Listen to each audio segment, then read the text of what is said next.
Hey, Sip and Talkers. It's your host, Joe, and with me as always, Sunny. Hey, Joe. What's up? You know, this conversation feels like it kind of picks up from something we talked about a while back. Episode 173, We're Not Chinese. Oh, yeah, that one. We really dug into why folks from certain places can get pretty well worked up about being mistaken for Chinese. It's all tangled up with identity, history, the whole shebang. Absolutely. That earlier discussion really helped frame the sensitive feelings around national identity in East Asia.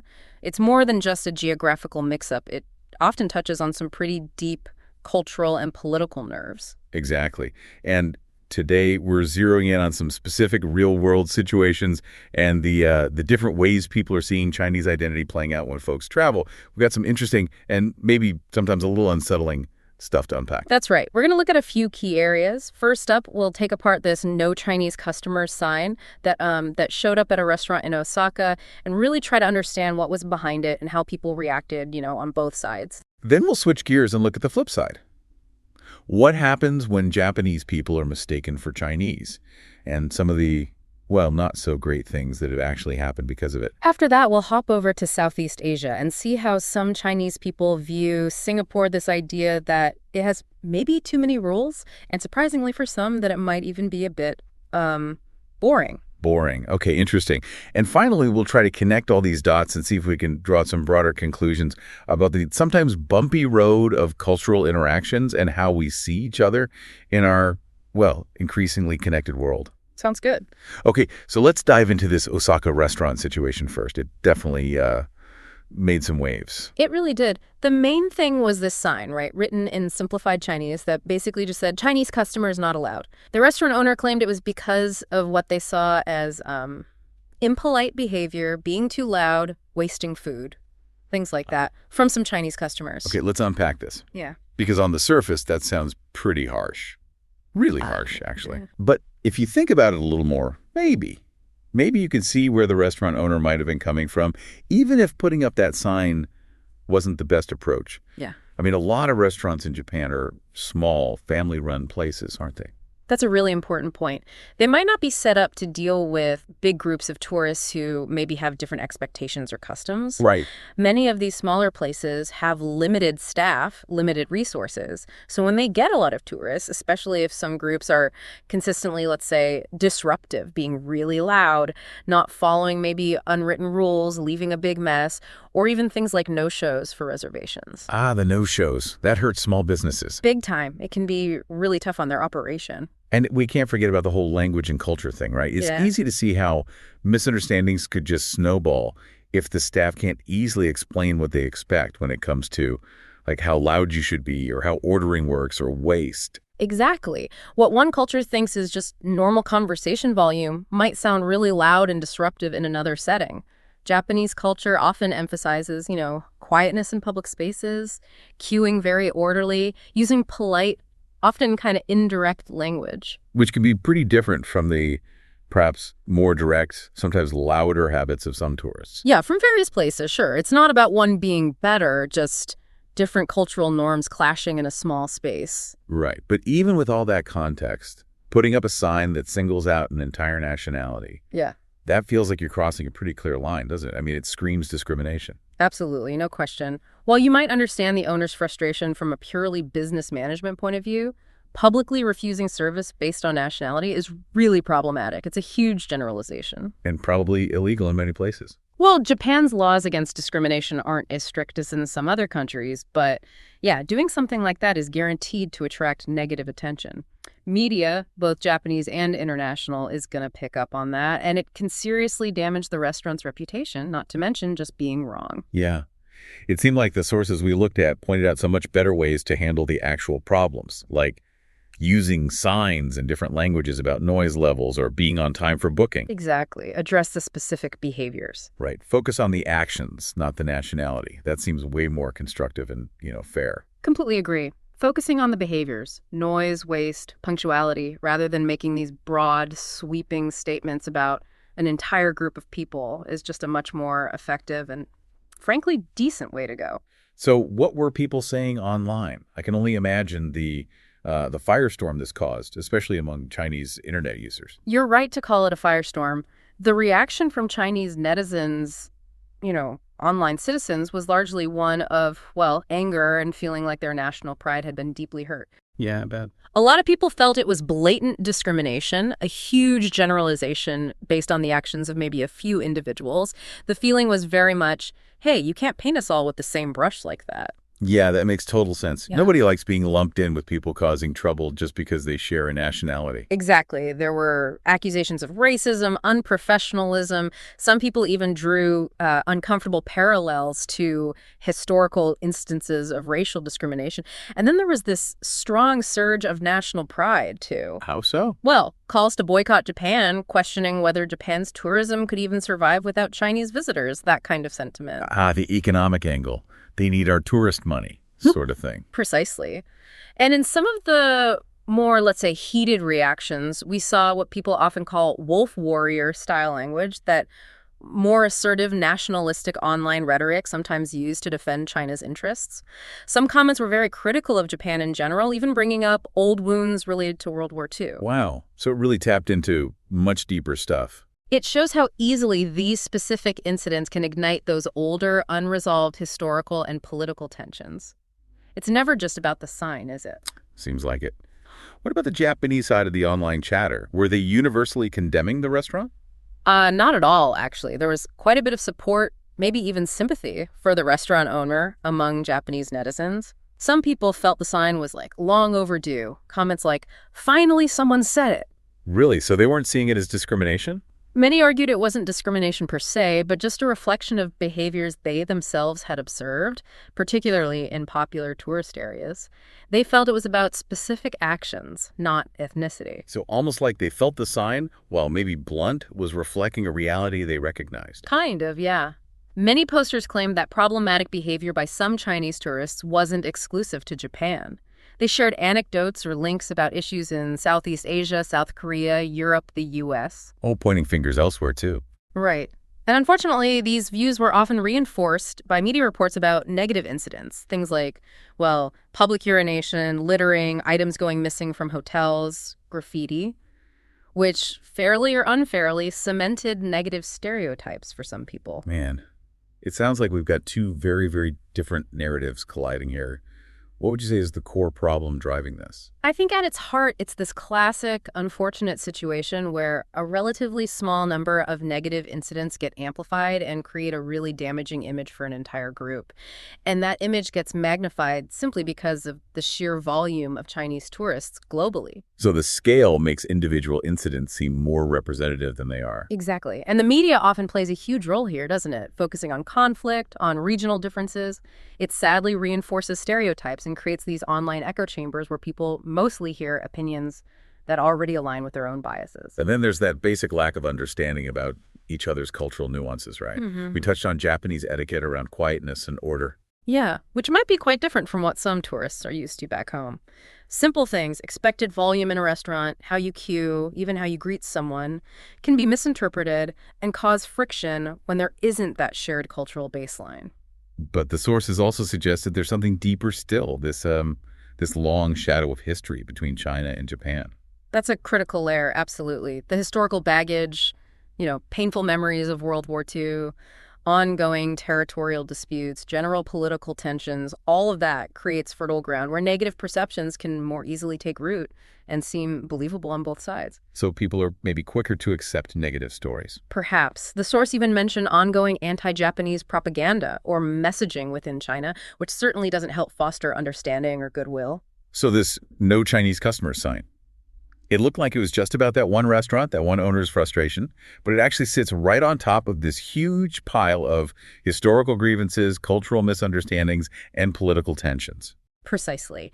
The Osaka sign, while maybe rooted in some understandable localized frustrations for that specific owner, really became this flashpoint. It's a stark reminder of how easily these local issues can blow up, ignite broader nationalistic feelings, and damage international relationships in our super connected world. Yeah.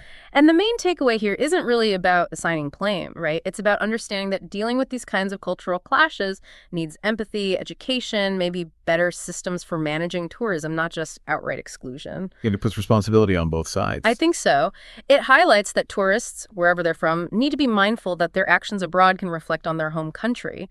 And equally, host countries and businesses need to resist generalizing negative experiences with a few individuals to an entire nationality. Education from governments, media, tourism bodies focusing on cultural understanding rather than, fanning flames and labeling people seems really crucial. Okay, that makes sense.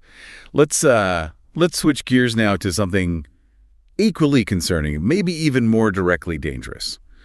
The reports of Japanese people being mistaken for Chinese and facing negative consequences. This really highlights a different, darker side of that whole "we're not Chinese" sentiment we discussed before. It does. We're seeing situations where this kind of misidentification isn't just like an awkward moment or a minor annoyance.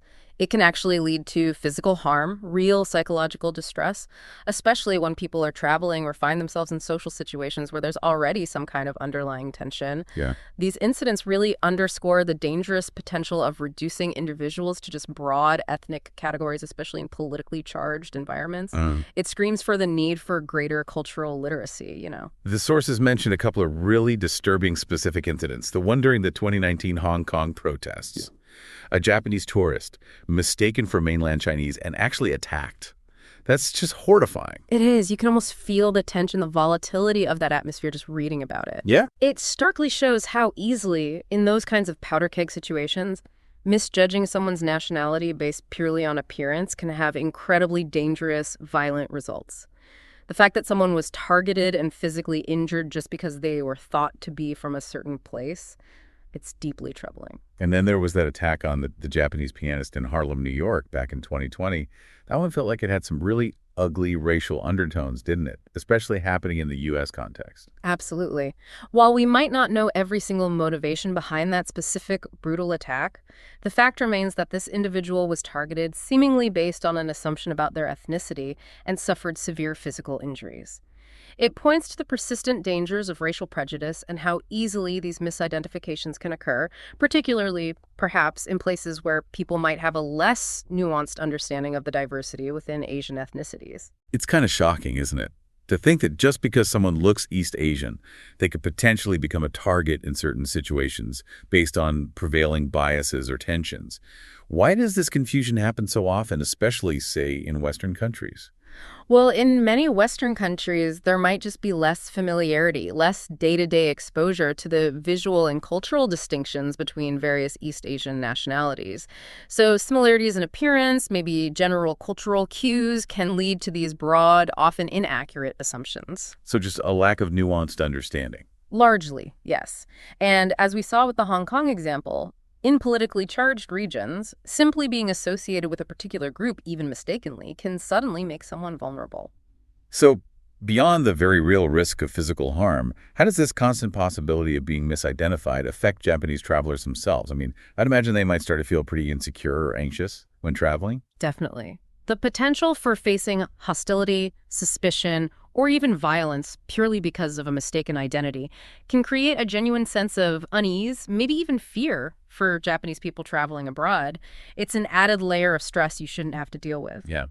The sources also mention online discussions, places like Quora, Reddit, Hi Native, where Japanese individuals explicitly talked about feeling insulted when they're mistaken for Chinese. Insulted. That's a strong word. Yeah. It really drives home that this isn't just about getting the geography wrong. Exactly. It circles back to that core sense of identity we talked about. Being misidentified as Chinese can feel, for some, like their own unique history, culture, and national identity are being erased or ignored. And this feeling is likely amplified by the complex, often tense historical and political relationship between Japan and China. Right. It's weighted with all that history. Precisely. The sources also hinted at concerns about potentially facing unfair treatment or prejudice based on this misidentification in places like the U.S., which adds another practical layer of worry beyond just the feeling of being insulted. It really throws a spotlight on how incredibly complex identity is, doesn't it? Especially for people of Asian descent when they're interacting in parts of the world where maybe the general population struggles to differentiate between distinct nationalities. Absolutely. It's a sobering reminder that we need to cultivate more awareness, more understanding of the vast diversity within Asia, and resist making lazy assumptions based purely on appearance. Okay, let's move on to our last main topic, how some Chinese people perceive Singapore. This was interesting because it wasn't about being mistaken for someone else, but more about how some people from China view a country that, has a majority ethnic Chinese population, but a very different national identity. That's right. The sources highlighted a perception held by some Chinese people, often voiced online, that Singapore is a country with, quote, too many rules and severe punishments. The practice of caning gets mentioned a lot in that context. Right. The caning thing always comes up. And alongside that, it's also sometimes described as small and boring in Chinese online spaces like Weibo or Xiaohongshu. Too many rules and severe punishments. Singapore definitely has that reputation for being super orderly, maybe even strict. Can you elaborate on why some Chinese people might see it that way? Well, Singapore is undeniably known for its strict laws and, importantly, its rigorous enforcement. You can face hefty fines for things that might be overlooked elsewhere: littering, spitting, smoking in non-designated areas. The famous fine city. Exactly. And the fact that caning is still used for certain serious crimes, though it's mainly for men and not for minor stuff, has really cemented this image of a harsh legal system internationally, especially since high-profile cases like the Michael Fay incident back in the 90s. Yeah, that case really put Singapore's laws under a global microscope. It did. And when you contrast that strict enforcement with perhaps more relaxed public behavior norms in parts of China, some Chinese visitors might perceive Singapore as overly regulated, a city of fines where they feel a bit repressed or unfree. It's really a clash of societal expectations. Okay, that makes sense. But what about the small and boring label? That seems kind of counterintuitive given Singapore's image as a modern, vibrant global hub. Yeah, it's interesting. That perception likely stems in part from Singapore's physical size. Compared to the vastness of China, its megacities, its huge natural landscapes, Singapore is geographically tiny. So for tourists used to continent-sized countries, it feels compact. Exactly. For tourists accustomed to extensive travel itineraries or vast national parks, Singapore's main attractions can often be covered in, say, 3 to 5 days. This might lead some to feel it's small in terms of tourist offerings. And the boring part. That seems tied to complaints some Chinese internet users have about a perceived lack of things to do beyond maybe shopping and eating. Some feel it's nightlife or cultural activities aren't as vibrant or diverse as, say, Hong Kong or Tokyo. So it's more about personal tastes and expectations for travel. Pretty much. Now, the sources definitely acknowledge positive views, too. People appreciate Singapore's safety, its cleanliness, the international environment, the amazing food, obviously. Hainanese chicken rice, chili crab. Yeah. Can't argue with the food. But this small and boring critique seems to reflect differing expectations about what constitutes an exciting or fulfilling travel experience. Maybe it's seen as great for a short stopover or a family trip where safety is key, but not for a longer, more exploratory vacation for some. That sounds plausible.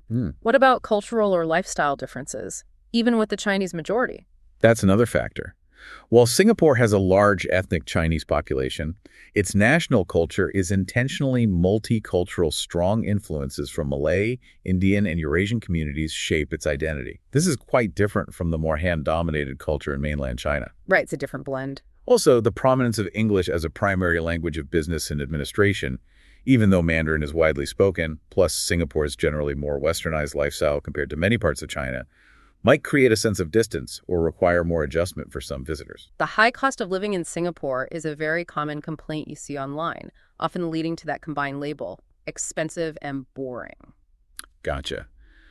So summing up this section, it seems the perception of strict rules has a clear factual basis in Singapore's laws and enforcement, while the small and boring view is much more subjective, reflecting different travel preferences, expectations, and maybe cultural backgrounds. And these views are actively discussed online in China, alongside the appreciation for Singapore's safety and modernity. Precisely. It's not a monolithic view, but those critiques are definitely out there and part of the conversation. It's fascinating how all these different threads we've pulled on the Osaka restaurant sign, the experiences of Japanese people being misidentified, the Chinese perspectives on Singapore all weave together into this larger tapestry of well, cultural interaction, perception, and identity in our modern world. Absolutely. They all underscore the sheer complexity of navigating identity, both personal and national, in a globalized era. How people react to being misidentified or how they perceive another culture, it isn't just superficial stuff. It's deeply rooted in history, politics, cultural norms, and that very personal sense of self. And the sensitivity levels clearly vary, don't they? Depending on the specific national identities involved, the historical relationship between those countries, and the current political climate. Exactly. The Osaka restaurant incident and the negative experiences of Japanese people mistaken for Chinese both stem, in their own ways, from those underlying tensions, historical baggage, and pervasive stereotypes. And the Chinese view of Singapore, different again, shows how differing cultural norms and expectations about governance, about travel, about lifestyle shape perceptions, even between places with some shared heritage. So as we wrap up this deep dive, it really leaves you thinking, doesn't it? In this increasingly interconnected world, how do we as individuals, as societies, navigate these tricky waters of identity and misidentification? What's our collective responsibility, maybe our individual responsibility, to foster genuine understanding and respect across different identities, even when things get complicated and sensitive? That's the big question, isn't it? It definitely gives you a lot to chew on regarding your own interactions and perceptions out there.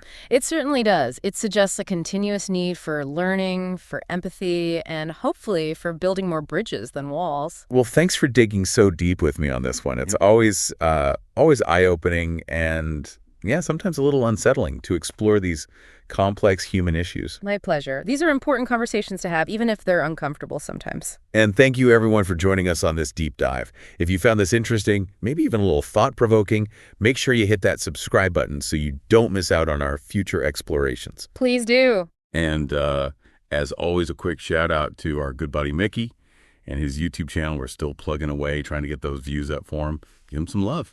Until next time.